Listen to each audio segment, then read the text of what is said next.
Tired of complicated money transfers with sky-high fees? In this tutorial, we'll demystify sending money internationally using the Remitly app, making global transfers a breeze. Let's get started.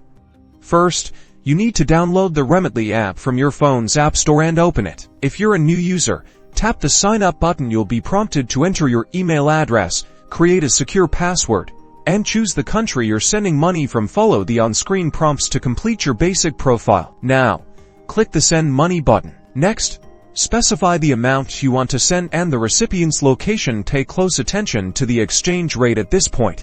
You also choose your delivery method, such as bank deposit, cash pickup, or mobile money. This is the most crucial step. Carefully fill in your recipient's details, including their full name as it appears on their government ID, address, and bank or payment information. Double-check everything for accuracy to ensure a smooth transfer. Choose how you want to pay. Usually, you can select a debit, credit card, or bank account. Select the suitable method. Before confirming, review the entire transaction. Summary: this includes the fees, exchange rate, and estimated delivery date. Make sure you're comfortable with the details. Click Send to confirm your transaction. That's it. After sending, you can track the status of your transfer directly within your Remitly app. You'll receive notifications as it progresses, and you will receive updates as the funds arrive and are delivered with Remitly. Sending money internationally is now simple, safe, and reliable.